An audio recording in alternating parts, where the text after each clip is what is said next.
The first hard freeze came early that year, before the moon of falling leaves had even passed. By November, the Missouri was already gathering ice along its edges, thin at first, the color of smoked glass. Men at Fort Union joked that it was only a skin freeze, but by the time the Christmas whiskey was half gone, the river had turned white and still as a corpse.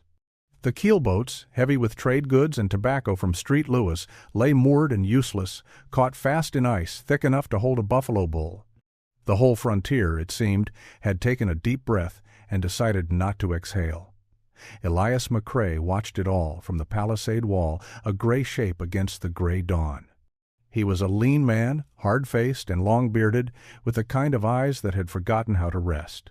His buckskins were patched with years of wear, his rifle burnished by hands that knew its weight better than any handshake. The other men, French-Canadian voyageurs, half-blood interpreters, a few greenhorns from Kentucky and Pennsylvania, called him Scotty, though he hadn't seen the heather hills of his birth since boyhood. Out here, a man's birthplace mattered less than how he faced the cold. Inside the fort, the winter air smelled of tallow smoke and wet hides. The company storehouse held rows of beaver plues, frozen stiff as wood, stacked beside barrels of spoiled flour and dwindling powder. The traders cursed their luck. Every mile of frozen river meant another week without resupply. Even the whiskey kegs had run low, and when that happened, men began to remember how long the nights were. Larpenteur himself, then a young clerk, wrote in his journal that the cold of this season beggars description. Mercury froze in the thermometers, and every breath turned instantly to frost. The buffalo herds vanished southward, leaving only wolves and silence. Hunters returned with little more than frostbitten fingers and hollow eyes. Some spoke of spirits in the snow shapes, moving beyond the tree line that might have been Sioux scouts or just the mind playing tricks on a man too long alone. McCrae had seen worse. He'd wintered in the Wind River country once, where the cold split the logs and made gun barrels burst like peeled saplings. But something about this season gnawed at him, a stillness that felt less like rest than waiting. He spent his days mending traps, greasing locks, and helping the blacksmith patch iron hinges cracked by frost. By dusk, he sat by the fire in the men's quarters, trading half-true stories with the voyageurs. They spoke in a tangle of tongues, French, English, Cree, Crow, laughter and sorrow blended into a kind of frontier music. Outside, the wolves sang to the moon. It was in such a night that the first death came. A young hand from St. Louis, name of George Harlan, had gone out to fetch firewood and never returned. They found him at dawn, half buried in drift snow, eyes open, axe still in his glove. He'd wandered more than 200 yards from the fort. The men buried him in the frozen ground, and the sound of the pick striking permafrost echoed like musket fire. After that, the talk turned grim. The voyageurs began melting tallow for candles and scraping frost from the powder horns to keep it dry. The Blackfoot were rumored to be restless, and there was no word from the downstream posts. Some feared that the trade route might stay closed till spring or longer. Without movement on the river, Fort Union was an island of men marooned in a sea of snow. McCrae took it upon himself to range beyond the palisade. "Better to know what waits out yonder than let it sneak up," he said. He rode out with his partner, Baptiste Larocque, a wiry Métis with a grin that never quite left his face even when the cold bit through both of them. They followed the frozen bends of the Missouri, past cottonwood groves bowed under ice. The snow was waist-deep in the hollows and as fine as salt where the wind had scoured it clean. The world had no sound but the creak of saddle leather and the distant report of trees splitting in the frost. At a bend near the mouth of the Yellowstone, they came upon the carcass of a bull buffalo, its hide glazed over with frost, the breath of scavenger wolves still steaming in the air. Baptiste skinned what he could with his dull knife, muttering a prayer in French. "God gives, God takes. Today he gives," he said, and they hauled what meat they could back to the fort. The men cheered when they returned, for the smell of fresh flesh was the best gift a winter could bring. That night they boiled the meat in kettles black with soot, the broth thick and greasy. McCrae ate in silence, staring into the fire. He thought of the Missouri locked beneath its shroud of ice, of the long road between him and the world he'd left behind. Somewhere far downstream, Louis still burned with lamps and laughter, but up here the stars were sharper, crueler. Days became weeks, and the cold only deepened. The air itself seemed to hum with it. Whiskey froze solid in the cup, rifles cracked when fired, and men learned to sleep in shifts so the fires never died. McCrae began to keep a rough tally on a strip of bark, marking each day since the freeze. By January, the bark was full. He started another. One morning, a thick fog rolled in from the river, frost-heavy and blinding. McCrae was on watch when he heard faint shouting. Through the mist came two figures on snowshoes, Lakota hunters, thin as bones, carrying a deer between them. They came to trade meat for powder. Though wary, McCrae welcomed them in. The men shared pemmican and stories of frozen herds and empty camps. The trappers listened in silence. Even enemies respected the cold. When the hunters left, one of them turned and said in broken English, "This winter no man owns it. Not white, not red. It belongs to the cold." McCrae nodded. He would remember those words for years. By late February, the first ravens returned to the sky, black flecks against the pale dome of morning. The fort had survived, but barely. Men had gone half mad from confinement, carving dice from bones, fighting over scraps of tobacco. Yet when the ice finally began to break, it came not with a roar but a whisper, a slow trickle under the banks, the first sound of moving water in months. McCrae stood once more on the wall and watched the thaw begin. The river, like a living thing, stirred from its long sleep. Chunks of ice drifted past, grinding and moaning, and the smell of mud rose on the wind. He felt something shift inside him, a quiet gratitude that words could not hold. That night he wrote a single line in his journal, the only one that winter that survived the years. A man learns little from comfort. The river froze, and we learned how to live. Outside, the wolves still sang, but their song had changed. It sounded now a little like hope. The storm came down like a living thing, swift, blind, and without mercy. By the time Elias McCrae and Baptiste Larocque realized how fast the sky was turning, it was already too late. The wind came howling out of the north, dry and sharp as broken glass, and within minutes the world had vanished into a whirling white void. They were 2 days out from Fort Union, running a trap line along a bend of the Yellowstone. The morning had been clear enough to see 20 miles, sunlight glittering off the snowfields like hammered silver. By noon, the horizon closed in. The wind turned violent. The horses, lean, ragged things that had survived the long freeze only by gnawing willow bark, snorted and stamped, their breath turning instantly to frost. "By God, she's a blowin' full!" Baptiste shouted, voice nearly lost in the wind. McCrae leaned low in the saddle, his beaver felt cap rimed with ice. "Aye," he growled, "and she means to bury us for good." They pushed on until they found a thicket of cottonwoods near the river bank and took shelter in their lee. The temperature fell so fast that the air stung their lungs. McCrae struck flint to steel again and again, sparks dying in the gale. It took near half an hour before he coaxed a flame from shredded bark. They built a pit fire, ringed it with stones, and crouched close, their shadows dancing wild against the trees. That night the blizzard smothered the land. Snow piled high against their makeshift camp, sealing them in like men entombed. The wind screamed through the branches until even their thoughts seemed to rattle. They could not see the stars. They could not tell if the river was still there or had frozen solid.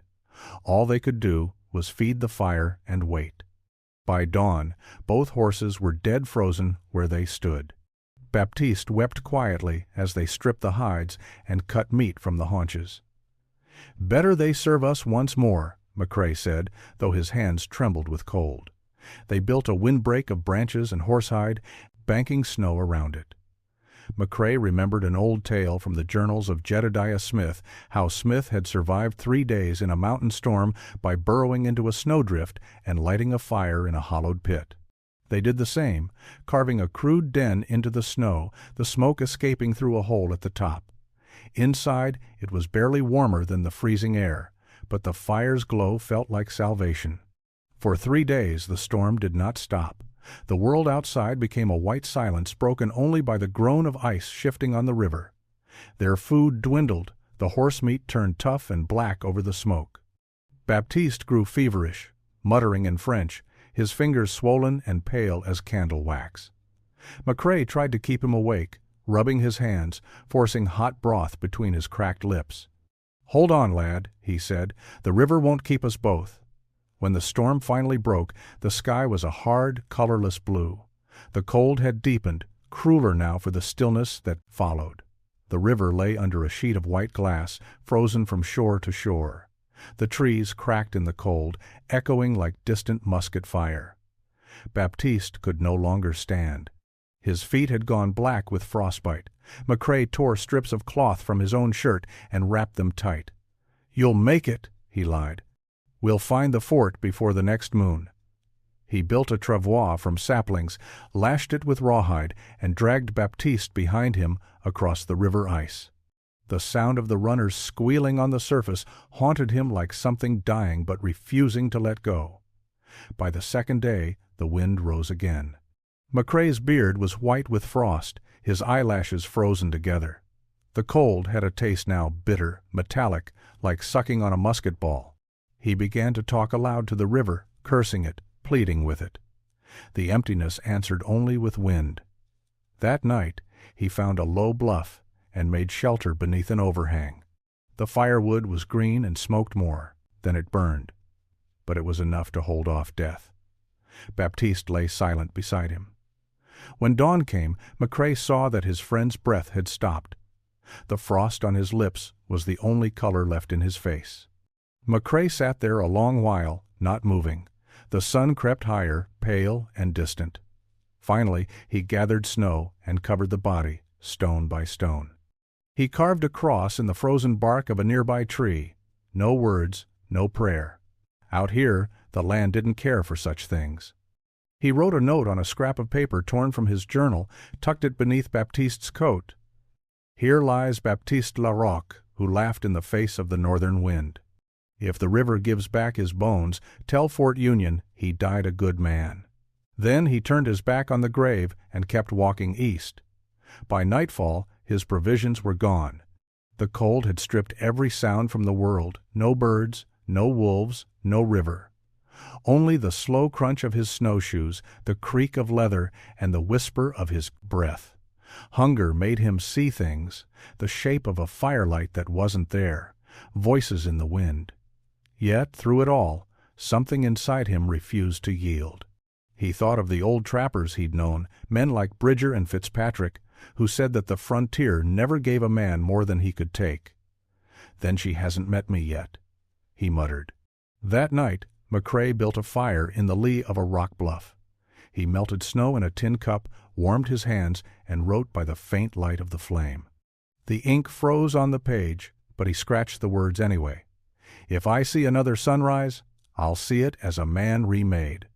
The cold has taken all that I was, and what's left is something the world will have to name again." Outside, the wind rose once more, and the snow began to fall. The land swallowed his tracks as if he had never been there at all. The sun rose pale and thin over a world stripped to the bone.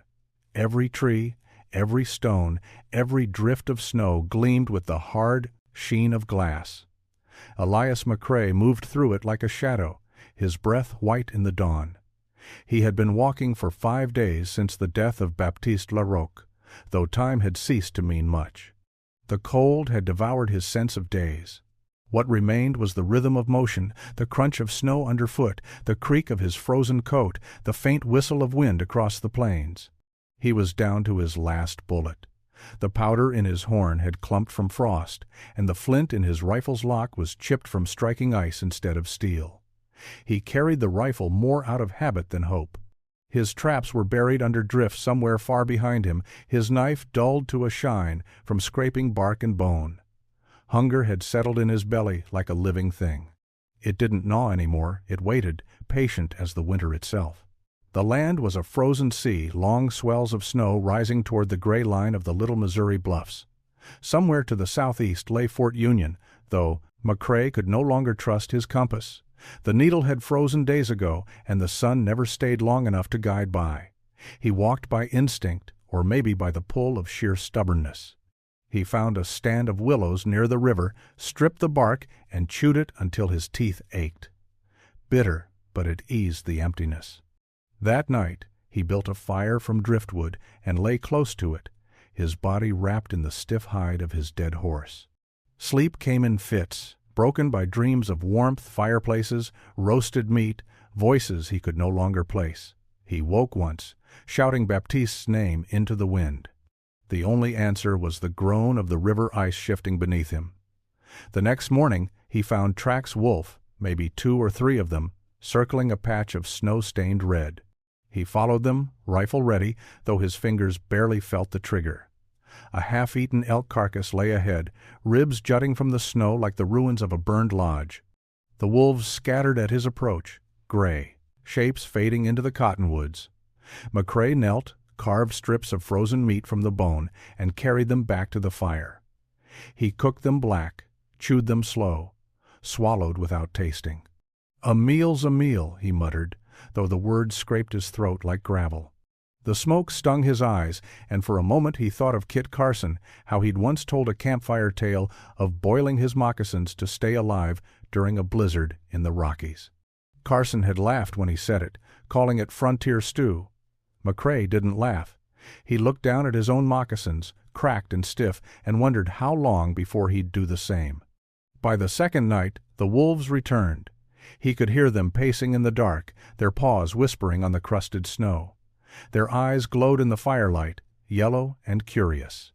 McCrae sat upright, rifle across his knees, and stared back. "You want me?" he said hoarsely. "You'll have to earn it."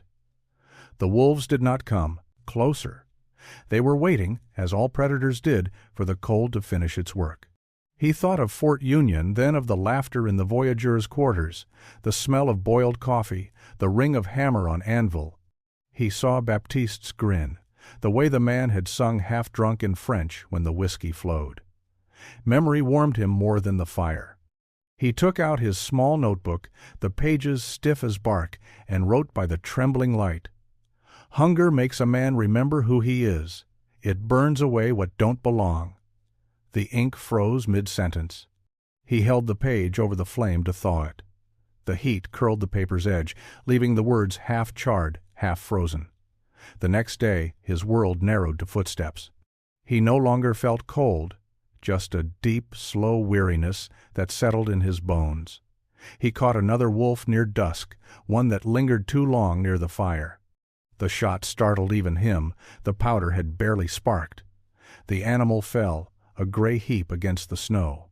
McCrae skinned it with numb hands, saving every scrap of fat. He melted snow in the skull, rendered the fat into a greasy broth, and drank it like medicine. It gave him strength enough to move. He ate the rest over 3 days. The meat was stringy and foul, but it kept his heart beating. "Forgive me, brother," he whispered to the empty plains, "but I'll not die easy."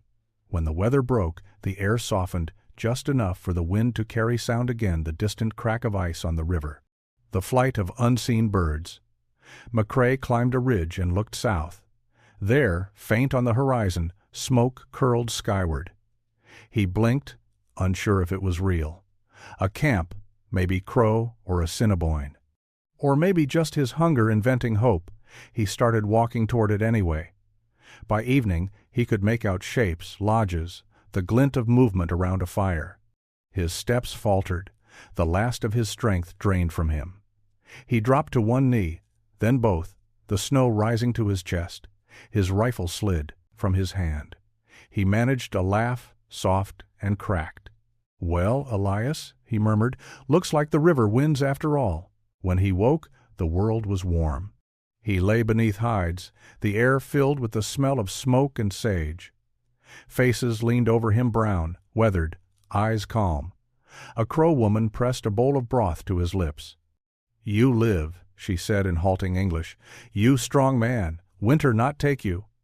McCrae tried to answer but only managed a nod. The taste of that broth, rich, earthy, alive, was the first good thing he'd known in months. Later, by the fire, he watched the snow drift outside the lodge and thought of Baptiste, of the fort, of the river, still locked in ice. The hunger inside him quieted at last, replaced by something gentler, the knowledge that he was not finished yet. In his journal, with a shaky hand, he wrote, "The world froze and thawed again. I reckon a man must do the same to know what he's worth." The Crow called him Man Who Would Not Die. They said it half in jest, half in awe. When they found Elias McCrae half frozen in the snow, his face white as bone and his heartbeat barely stirring, they'd already begun to gather wood for his burial fire. By the laws of the plains, no man lingered long in such a state. But when he gasped back to life, coughing like a drowned man dragged from the river, the women cried out, and the hunters stepped back, crossing themselves with the sign of the sun. "He walks with the frost spirits," an old woman said. "Best to feed him before they change their mind." In truth, McCrae's survival owed less to spirits than to the Crow's instinct for life in the deep winter. Their camp sat in the lee of the Bighorn foothills, where the wind broke against stone and the snow lay deep but not deadly. Smoke drifted from the round lodges, the smell of pine pitch and buffalo tallow heavy in the air. The people were thin from the long season, but they still shared what they had. McCrae lay wrapped in hides for 3 days before he could stand. The world around him came back in fragments. The hiss of green wood in the fire, the whisper of women grinding dried chokecherries, the low murmur of a drum somewhere in the night. The Crow spoke among themselves, some curious, others wary. To take in a white trapper was no small matter. Fort traders brought both goods and grief, but hunger and cold made all men kin for a while. When he could finally walk, the one they called Yellowhorn brought him outside. The chief was younger than McCrae expected, with the quiet confidence of a man who had learned his lessons from the land, not books. His hair was bound in otter fur, his eyes sharp and still. "You walked from the frozen river," he said in slow, careful English. "That is a long road for one man." McCrae nodded. "Longer than I planned." Yellowhorn studied him a moment, then smiled faintly. "Then you live because you listen. The snow speaks, but few men hear." They gave McCrae a place by the central fire that night. The camp gathered to share warmth and stories, their way of measuring the distance between life and death. Smoke curled through the lodge roof, mingling with the breath of men and fire alike. Yellowhorn spoke of the buffalo herds that had vanished south, of the traders at Fort Union who paid in powder and took in pelts, and of how the world was changing faster than even the rivers could remember. McCrae listened. His crow was broken, but the meaning was clear enough. He told them, in turn, of the river that froze solid, of Baptiste Larocque's last breath, and of the wolves that had shadowed him through the white silence. The old men nodded gravely, the younger ones leaned forward, hungry for a tale that sounded like legend. One elder, his face lined like a dried apple, said softly, "The cold does not take the strong, it takes the proud. You have learned to be small, and so you live." McCrae looked into the fire and thought of how true that was. The mountain men were a breed of pride men who thought themselves equal to the wilderness, only to find it was the wilderness that allowed them to live, not the other way around. He had been stripped of everything, gear, food, strength, even hope. And still he had come through. Maybe the old crow was right, he'd survived because he'd stopped fighting and started listening. In the days that followed, he learned more than he spoke. He watched how the crow kindled fire from dry fungus, how they mixed powdered bark and bone to make tinder that caught even in damp snow. He studied the way their hunters read the ice, not by color or sound, but by the feel underfoot, a tremor so faint it spoke only to those who had walked these plains since birth. He watched the women shape snow shelters with willow ribs and hide walls that trapped heat better than any trader's cabin. When a blizzard swept down from the north, the lodges glowed like lanterns, under the drifts. Inside, laughter carried, and the smell of stew rose thick and comforting. Yellowhorn laughed when McCrae tried to make fire their way and singed his beard in the process. "You fight it," he said, clapping the trapper's shoulder. "Fire is not a slave, it is a friend. Feed it soft, speak to it." That night, McCrae succeeded. The flame took, gentle as breath. He sat watching it, feeling something in him thaw for the first time in months. By late February, the Crow prepared to move camp south toward the Powder River. The snows were easing, and the wind carried hints of thaw. McCrae told Yellowhorn he meant to return to Fort Union. The chief listened quietly, then handed him a small bundle: dried meat, flint, a strip of sinew cord, and a pouch of powdered tinder. "You will need these," he said. "The trail home is long, but you will not walk it alone." McCrae frowned. "You're sending someone with me?" Yellowhorn shook his head. "No. The spirits that kept you alive before will keep you again. But they like gifts. Feed them when you make fire. Speak thanks to the wind. That is how you stay seen." McCrae didn't argue. He simply took the bundle and bowed his head. "I'll do that," he said quietly. The next morning, as the first sun touched the snow, he left the Crow camp. The people watched him go without ceremony, just a few nods, a few murmured blessings. Yellowhorn raised his hand in farewell. "Man who would not die," he called. "Walk well, and tell the river we remember." McCrae turned once at the ridge. Below him, the campfires flickered like stars fallen to earth, their smoke rising in thin, steady columns against the white. He felt the cold nip at his beard again, but it no longer felt cruel. It felt like a companion. He walked until the sound of the drums faded behind him. Then, stopping beside a frozen creek, he built a small fire the way the Crow had shown him. When the tinder caught, he whispered, "Thank you," just as Yellowhorn had told him to. The flame answered with a slow, steady glow, and McCrae smiled for the first time since the world had frozen over. He understood then what the Crow had meant. Fire was not a weapon against the cold. It was a promise, a conversation, a memory of the sun carried in a man's hands. And in that warmth, brief but real, Elias McCrae felt alive again. The thaw came like an ambush. One morning, Elias McCrae woke to the sound of water moving a faint, secret murmur beneath the snow. For months, the river had been silent, locked in its frozen coffin. Now it stirred, whispering of life again. The air carried a smell he hadn't known since autumn: wet earth, rot, and the faint sweetness of willow buds swelling under the bark. He had left the Crow camp 2 weeks earlier, traveling east toward Fort Union by way of the Bighorn foothills. The days grew longer, but not gentler. The snow still lay thick in the hollows, and the ice on the Yellowstone cracked and groaned like a living thing. McCrae knew the danger of the thaw he'd seen, men crushed beneath shifting floes or swept away when the ice gave way without warning. But he also knew the frontier never offered a safe road, only the one that lay ahead. By mid-March, the sun bit harder each day, and the river began to rise. Whole slabs of ice drifted downstream, grinding against one another, piling high in the bends. McCrae kept to the higher ground, following the ridges where the snow was thinner. He saw the first returning ravens, black flecks against the wide sky, and once near dusk a line of elk moving north, their hooves breaking through the crust with hollow snaps. The world was waking, but it woke hungry. At a shallow crossing near the Mad River Fork, McCrae met a small Crow hunting band, 5 men, 2 women, and a boy of perhaps 12. He recognized one of them, a scarred warrior named Two Calves, who had shared whiskey with him at Yellowhorn's camp. They greeted him with cautious smiles, for even among friends, a lone white trapper on the trail in spring was a ghostly sight. "Yellowhorn said you walk east," Two Calves said, pointing at the river. "The water eats the ice now. Dangerous time." "Aye," McCrae replied, "but waiting's worse." Two Calves laughed softly. "Then we are fools together. We cross with you."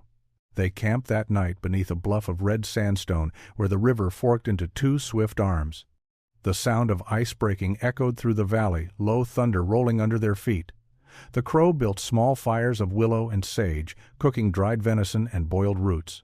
McCrae traded them a handful of lead balls and a spare knife for a strip of smoked meat. Around the fire, they spoke in a mix of Crow and broken English. The boy asked if it was true McCrae had died once already. McCrae only smiled and said, "Not yet." By dawn the temperature had risen. Mist rose off the river in long silver veils. The ice looked solid from a distance, but near the middle it ran dark and wet, groaning with hidden current. McCrae and the Crow began felling small cottonwoods, stripping the branches to make a raft. They lashed the logs with rawhide and willow fiber, tying them crosswise. It was crude work, but by midday they had a platform long enough to carry 3 men and their gear. The boy, eager and reckless, wanted to test it first. 2 calves forbade it, but the lad laughed, leapt aboard, and shoved off with a pole. For a moment he drifted easily, the raft gliding smooth as glass. Then the current caught it. The ice split with a noise like a cannon shot. The raft spun sideways, slammed against a jagged floe, and shattered. The boy vanished. McCrae was in the water before he thought. The cold hit like a hammer, driving the breath from his chest. He swam through shards of ice, shouting, eyes blinded by glare. He saw the boy's arm once, flailing, then gone beneath the brown water. McCrae lunged and caught him by the collar, hauling him toward shore. The Crow shouted from the bank, throwing out a line of sinew rope. McCrae grabbed it, teeth clenched, and they dragged both bodies through the slush. On shore, he tore off the boy's soaked hides and wrapped him in his own buffalo coat. The lad coughed, spat water, and began to shake violently. The Crow women carried him near the fire, rubbing his limbs with bear grease. 2 calves gripped McCrae's arm. "You jumped in the river for another man's son," he said. "That makes you Crow." McCrae managed a grim smile. "Or a damn fool." They rebuilt the raft stronger this time, binding the logs tighter, lashing hides along the underside to catch the current. When they finally crossed, they did so in silence. The ice moaned beneath them, but the river let them pass. Halfway across, the raft lurched, the current clawing at its sides. McCrae drove his pole deep, steadying the weight. The Crow rowed with short, powerful strokes. For a moment, the water rose nearly over the logs, swirling black and fast. Then the far bank loomed, and with one last heave, they slid onto the mud. The men fell to their knees, gasping. Behind them, the river closed, swallowing the crossing as if it had never been there. They camped that night under a half-moon, the firelight bright against the dark, wet earth. The boy slept beside his mother, alive but fevered. McCrae sat apart, staring at the flames. His clothes steamed, his skin raw from the cold. Yet inside he felt something fierce and unyielding, an old certainty rekindled. 2 calves came to sit beside him, handing him a pipe. "The river tried to take us," he said. "You made it change its mind." McCrae shook his head. "No man changes a river's mind. You just ride where it lets you." The Crow nodded. "Maybe so, but still you walk where others freeze." McCrae drew on the pipe, the smoke bitter and sweet in his lungs. He thought of the long months past, the silence, the hunger, the endless white. Now there was mud on his boots again, and the air smelled of thaw. Before he slept, he wrote one line in his journal. "Spring is a liar, it promises life, but asks what you're willing to lose to earn it." By dawn the river had risen another foot, swallowing their tracks. The world was moving again, restless, alive. The frontier had thawed, and so had Elias McCrae. When Elias McCrae finally saw the palisades of Fort Union rising out of the plains, he thought at first that he was dreaming. For months, the idea of the fort had lived in his mind like a ghost smoke against a gray sky, the echo of a hammer on wood, a place of men and noise and life. Now, after more than half a year of snow and silence, the sight of it brought a weight to his chest he didn't know how to carry. The river below the bluff had broken free at last. Great floes of ice still drifted along the banks, but the main channel ran, dark and swift, swollen with meltwater from the bighorns. The smell of mud and rot filled the air. Geese cut ragged lines across the clouds. For the first time since autumn, the land sounded alive.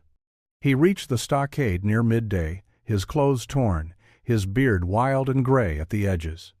His rifle was slung across his back, and over his shoulder hung the last of the crow's sinew packs, dried meat, a bone needle, and the fire bundle Yellowhorn had given him. The sentry on the wall spotted him first. "Ho, there, who comes?" the man called out, squinting against the glare. McCrae stopped at the gate, leaning on his rifle for balance.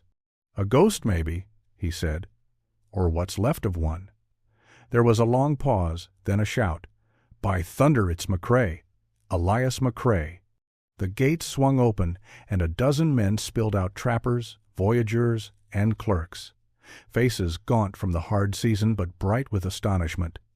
They crowded around him, half laughing, half disbelieving, as if a tale had stepped out of its own telling. "Thought you'd gone to feed the wolves, Scotty?" one called. "Aye," McCrae rasped. "They weren't hungry enough." They led him inside, where the air was thick with the smell of smoke and tanned hides. Men clapped his shoulders, offered him cups of warm whiskey, and peppered him with questions. McCrae answered few. His voice was a dry whisper, and his thoughts still drifted toward the wind and the river. Larpenteur, the fort's young clerk, entered from the main storehouse and stopped short at the sight of him. He was a bookish man with quick eyes and ink on his sleeves, and in his journal he would later write, "A man came in this day whom we believed long dead. He looked more spirit than flesh, his face burnt with frost and sun, his clothes stitched with crow sinew. He said little, but the look in his eyes was the kind that makes a man believe in Providence." They gave McCrae a bunk in the men's, quarters, and a bowl of hot stew. He ate slowly, every bite foreign, after so many months of lean meat and melted snow. When he finally slept, he did not dream. In the days that followed, word of his return spread along the river like wildfire. Boatmen spoke of him at Fort Benton and Pierre's Hole, calling him the ghost trapper or man who walked the winter. Some said he'd eaten his own boots, others that he'd bargained with the spirits of the crow for his life. McCrae himself said nothing. When asked how he survived, he shrugged. Same as any man, one breath at a time. He helped Larpenteur mend broken traps, split firewood, and patch the storehouse roof. His strength came back slow, like sap rising through a frozen tree. He spoke little, but when he did, the men listened. He told them of the crow, of Yellowhorn's camp, and the boy he'd pulled from the river, of how the world could freeze a man solid and still leave him standing. At night, the fort came alive, again. The trappers drank and sang in a dozen tongues, the clang of kettles mixing with the thud of boots on packed earth. Yet even amid the noise, McCrae felt the winter's silence still moving through him, a slow current that never entirely thawed. One evening he stood alone on the palisade, watching the river under the stars. The water gleamed black and endless, carrying with it branches, ice, and the bones of things winter had taken. He thought of Baptiste Larocque, buried somewhere upriver beneath a cairn of stones, of the wolves and the hunger and the fire that refused to die. The land had taken nearly everything from him, yet he felt no anger, only a deep, wordless kinship. "Beautiful, ain't it?" came a voice behind him. It was Larpenteur, hands tucked into his coat. "Aye," McCrae said softly, "beautiful and cruel, like all good things." They stood in silence a while. Below, the current hissed and whispered, carrying the season forward. "What'll you do?" "Now?" Larpenteur asked at last. "You've done what few men could." McCrae smiled faintly. "Ain't done yet. There's always another river, another winter. The trade don't end, only changes its skin." He reached into his coat and drew out his journal, the pages stained with smoke and grease. "You keep books, don't you? Here's mine." Larpenteur took it carefully, flipping through the rough scrawl. "You mean for me to copy this down? If you've a mind to, men forget too easy. Maybe it'll remind 'em what the cold can teach." Larpenteur nodded solemnly. "I will." McCrae looked once more at the horizon, where the moon lay low over the plains. "Tell 'em," he said, "the frontier's not a place, it's a way of remembering. A man either learns it, or the land takes him back." The next morning he was gone. No one saw him leave, though the gate guards swore they'd heard a horse on the trail before dawn. All they found was his old beaver fur cap hanging on a nail beside the fire door, and a strip of bark scratched with a single line, "The river's moving again. So must I." That spring, traders coming from the west told of a solitary trapper seen along the Yellowstone headwaters, a man with a crow-made coat and eyes that looked straight through the storm. Some said he was heading for the Green River Rendezvous. Others swore he wasn't heading anywhere at all, just walking with the thaw. But in Fort Union's ledger for 1832, beneath the entry for March, Larpenteur penned a final note. Elias McCrae, trapper returned from the dead, departed again with the living.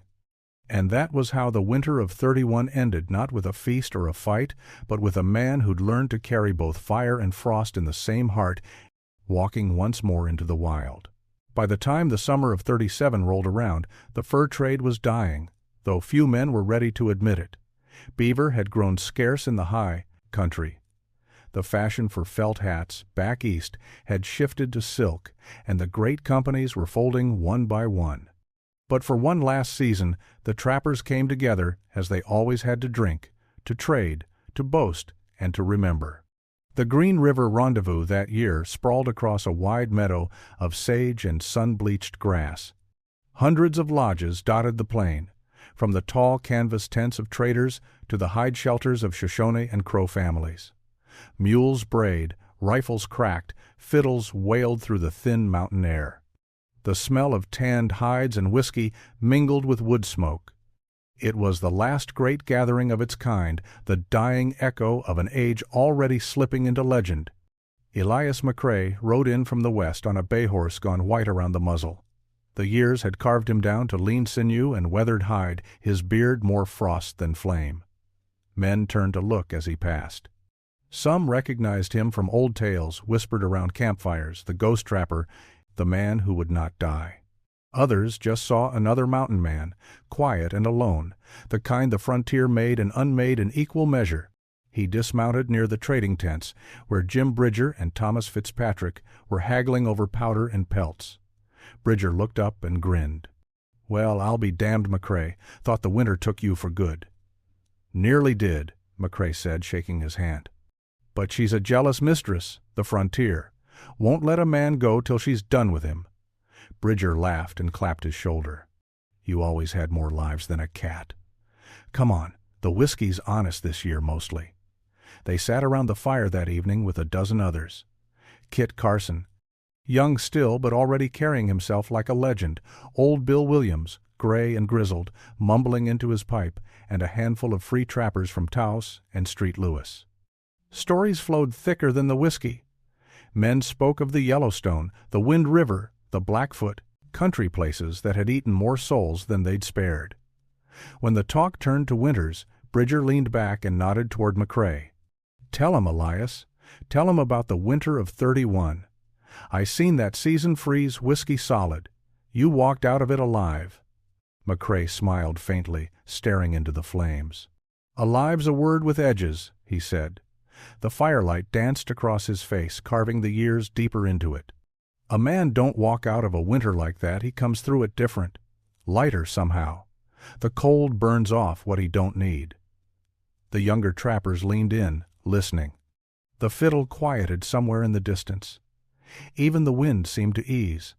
He spoke slowly, the words as measured as the rhythm of a man whittling wood. That winter the river froze before the traders could bring up supplies. Fort Union was locked tight in ice, and the plains were as empty as a churchyard. We lost men before Christmas. The rest we lost, after, piece by piece, toes, fingers, hope.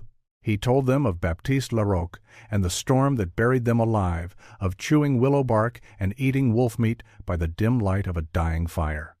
Of the crow who found him near death and taught him how to coax flame from damp snow. Of the thaw that came not with mercy but with hunger, the river tearing loose and taking the living and the dead in equal measure. When he finished, no one spoke for a long time. The fire popped, and a red spark drifted up into the dark. Carson finally said, "And after all that, you went back?" McCrae nodded. "Aye." You always go back, that's the trick of it. You think you're chasing beaver or coin or some notion of freedom, but what you're really chasing is the land itself, to see if she'll have you again. Bridger grinned. And does she? McCrae looked toward the river, its surface black and still under the rising moon. Some days, he said quietly, some days she remembers your name.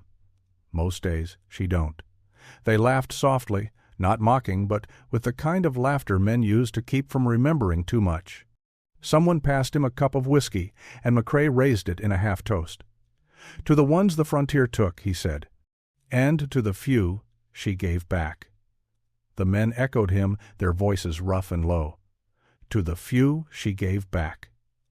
Later, as the camp settled, McCrae wandered from the fire. The air had turned cool, the stars sharp as flint. He walked down to the edge of the green river where the current whispered against the stones. The smell of sage drifted through the night.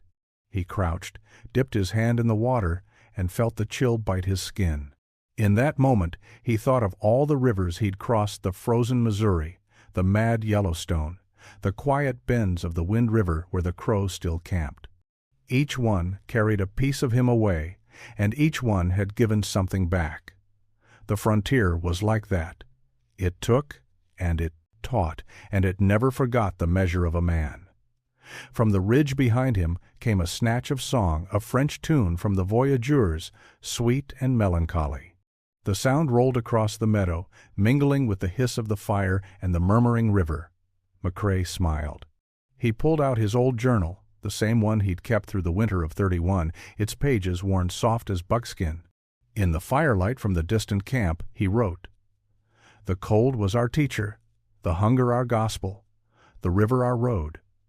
Men came here chasing riches and left chasing memory. The frontier froze us, then thawed us, and in the end, all it asked was that we remember." He closed the book, tucked it into his coat, and looked once more toward the dark line of the mountains. The peaks caught the moonlight like old bones, timeless and unbending.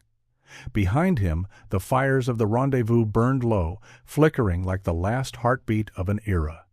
Ahead, the wild stretched forever patient, waiting. Elias.